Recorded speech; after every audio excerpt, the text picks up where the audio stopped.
नमस्कार स्टूडेंट्स, आज का हमारा जो टॉपिक रहेगा CSS टाइप रहेगा कि हम अपनी वेबसाइट में CSS कंटेंट किस तरह से अप्लाई कर सकते हैं और इनको अप्लाई करने के लिए कौन कौन से मेथड या कौन कौन से ऐसी इंफॉर्मेशन है जिसके थ्रू आप CSS का कोड अप्लाई कर सकते हो। एक्चुअल में होता क्या है, जब भी आप HTML लैंग्वेज में कोई वेबसाइट डिज़ाइन करते हो तो उसके एवरी कंटेंट पर जो CSS का कोड अप्लाई होता है या CSS का जो डॉक्यूमेंट अप्लाई होता है उसको अप्लाई करने के 3 वेज़ होते हैं जिसके थ्रू आप अपनी HTML फाइल या HTML वेब डॉक्यूमेंट पर या HTML की वेबसाइट पर CSS का कोड अप्लाई कर सकते हो। यानी आपने कोई HTML की वेबसाइट डिज़ाइन की और उस वेबसाइट में अगर आप CSS के कोड को अप्लाई करना चाहते हो या अप्लाई करते हो तो इसके लिए 3 मेथड्स होते हैं। सबसे पहला मेथड होता है इनलाइन CSS, सेकंड जो इसका मेथड होता है इंटरनल CSS या एम्बेडेड CSS भी बोलते हैं इसको। उसके बाद होता है external CSS।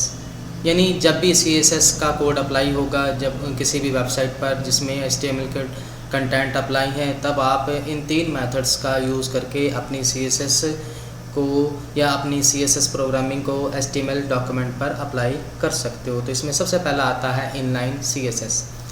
Inline CSS is used to style specific HTML element. For this CSS style you will only need to add the style attribute to each element tag without using selectors. Inline CSS is used to apply CSS on a single line or element। यानी inline CSS वो attachment वे है जिसके through आप HTML में अपना tag apply करते हो या HTML प्रोग्रामिंग में आप CSS अप्लाई करते हो। इसमें होता क्या है, आप इंडिविजुअल जो HTML के टैग हैं उसमें विदाउट सेलेक्टर का यूज़ करके अपना CSS टैग अप्लाई कर सकते हो या CSS प्रोग्रामिंग अप्लाई कर सकते हो। यानी आप सिंगल एलिमेंट पर CSS अगर अप्लाई करना चाहते हो तो इसके लिए आप इनलाइन CSS का यूज़ करते हो। ये क्या करती है, डिफरेंट पार्ट्स में या सिंगल पार्ट्स में एलिमेंट के जो टैग्स होते एवरी टैग के ऊपर आप इनलाइन स्टेटमेंट्स को अप्लाई कर सकते हो। यानी अगर आपकी वेबसाइट डिज़ाइन है, अगर उसके अलग अलग एलिमेंट्स पे या सिंगल एलिमेंट पर आप CSS का कोड अप्लाई करना चाहते हो तो इसके लिए आप इनलाइन CSS का यूज़ करते हो। जैसे यहाँ पर मैंने बॉडी एक एलिमेंट लिया और इसके अंदर H1 पर और P टैग के ऊपर CSS का कोड अप्लाई है। इसकी जो कोडिंग होती है वो बॉडी टैग के अंदर होती है।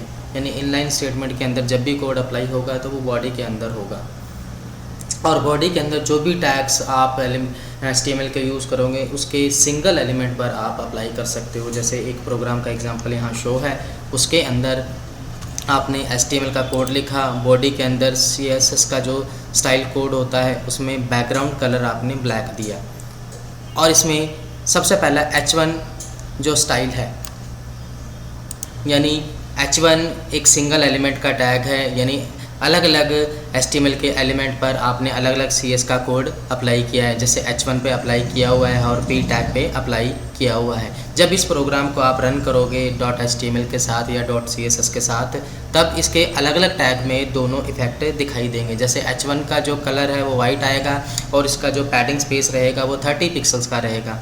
उसी तरह से P के अंदर आपने एक स्टाइल अप्लाई किया हुआ है, P यानी P टैग पे अप्लाई किया हुआ है, उसका जो स्टाइल है वो कलर वाइट आएगा। यानी इनलाइन CSS का यूज़ करके आप इंडिविजुअल या सिंगल लाइन एलिमेंट पर HTML के सिंगल एलिमेंट पर आप CSS का कोड अप्लाई कर सकते हो। यानी जितने भी टैग्स हैं अगर उसके सिंगल पर आप CSS का कोड अप्लाई करना चाहते हो तो इसके लिए आप इनलाइन CSS का यूज़ करते हो। इसी तरह से जो नेक्स्ट CSS है वो है internal CSS। Internal CSS is use to apply CSS on a single document और page.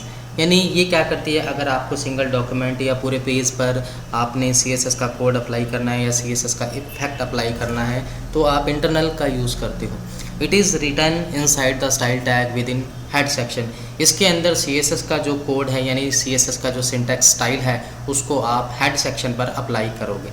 This CSS style is an effective method of styling a single page. However, using this style for multiple pages is time consuming as you need to put CSS rule to every page or of our websites। इसमें क्या होता है, अगर आप पूरे website पे या single pages पे अगर अपना मेथड अप्लाई करना चाहते हो तो आप हेड सेक्शन के अंदर स्टाइल का कोड डाल देते हो और पूरे स्टाइल का कोड डालने के बाद आप मल्टीपल पेजेस पर CSS का कोड अप्लाई कर सकते हो।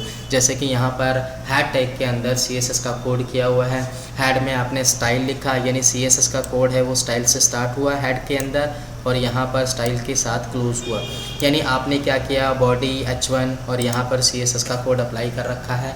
यानी इंटरनल स्टाइल शीट में होता क्या है, जो भी CSS का कोड होगा अप्लाई वो हेड सेक्शन के अंदर होगा और इस हेड सेक्शन के अंदर आप पूरे पेज पर या मल्टीपल पेजेस पर या किसी सिंगल पेजेस पर अपना CSS का कोड अप्लाई कर सकते हो। यहाँ पर बॉडी के अंदर आपने CSS का कोड अप्लाई किया हुआ है और H1 के अंदर CSS का कोड अप्लाई किया हुआ है।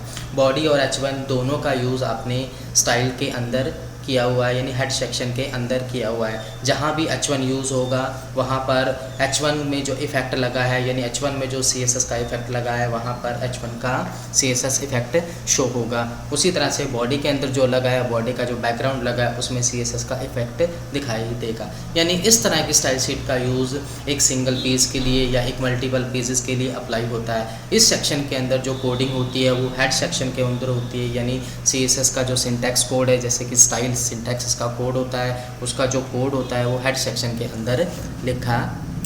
नेक्स्ट आता है आपका external CSS। External CSS is used to apply CSS on multiple pages or all pages. Here we write all the CSS code in a CSS file. Its extension must be .css.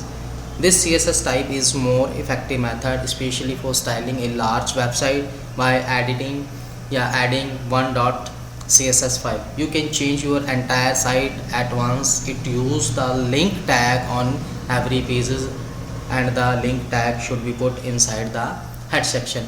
यानी external CSS में क्या होता है कि इस CSS का use multiple pages के लिए किया जा सकता है या एक पेज के लिए किया जा सकता है या वेबसाइट के काफ़ी सारे अगर पेजेस डिज़ाइन है HTML में तो उन सभी पर अगर आपने इफेक्ट एक ही लगाना है तो आप एक्सटर्नल CSS का यूज़ करते हो। इसमें होता क्या है कि आप CSS का कोड लिंक टैग के अंदर अप्लाई करोगे और उस फाइल को .css नाम से सेव कर दोगे।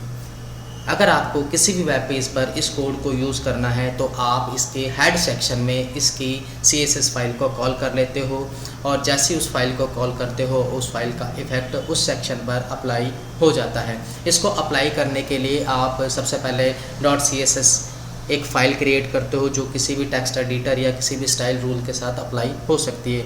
जैसे मैंने एक यहाँ क्रिएट की हुई है my_style.css नाम से। इसमें क्या किया, एक टेक्स्ट एडिटर यानी एक नोटपैड में फ़ाइल क्रिएट की, उसका नाम दे दिया my_style.css और उसके अंदर कोड बॉडी और H1 टैग के अंदर CSS का कोड किया। इसी तरह से मैंने इस फाइल का यूज़ किसी दूसरी स्टाइल फाइल में किया हुआ है, दूसरी HTML फाइल में किया हुआ है। वहाँ कॉल करने के लिए मैंने लिंक टैग का यूज़ किया। लिंक में उस स्टाइल शीट का नाम पास कर दिया जो कि href में लिखा हुआ है। यानी इस स्टाइल शीट का यूज़ अनदर वेब पेजेस के लिए किया जाता है। यानी आपका कोड एक .css फाइल में अप्लाई होगा, उस फाइल को आप किसी भी HTML वेब फाइल में कॉल करवा लीजिए और जहां आप कॉल करोगे एक्चुअल में ये कॉलिंग जो होती है वो हेड सेक्शन में होती है और जहां हेड सेक्शन में इसको आप कॉल करोगे वहां इस फाइल का जो इफ़ेक्ट है उस टैग पर अप्लाई हो जाएगा। यानी एक्सटर्नल स्टाइल शीट का यूज़ अनदर या मल्टीपल वेब पेजेस के लिए किया जाता है। या आप ये कह सकते हो अगर पूरी वेबसाइट डिज़ाइन है, अगर उस पूरी वेबसाइट पे एक ही इफ़ेक्ट आपने अप्लाई करना है तो हम .css या my_style.css नाम की एक फ़ाइल बना लेते हैं और उस फाइल में CSS का कोड डालकर लिंक टैग का यूज़ कर डिफरेंट HTML वेब पेजेस में कोड को कॉल करवाकर इस CSS के कोड को अप्लाई कर सकते हैं। तो इस तरह से एक्सटर्नल CSS का यूज़ किया जा सकता है। यानी अगर आपने CSS का कोड अप्लाई करना है किसी भी वेब पेज पे तो उसके 3 तरीके होते हैं, एक्सटर्नल CS, इनलाइन CSS और एम्बेडेड या इंटरनल CSS के थ्रू आप इसके कोड को अप्लाई कर सकते हो। Thank you.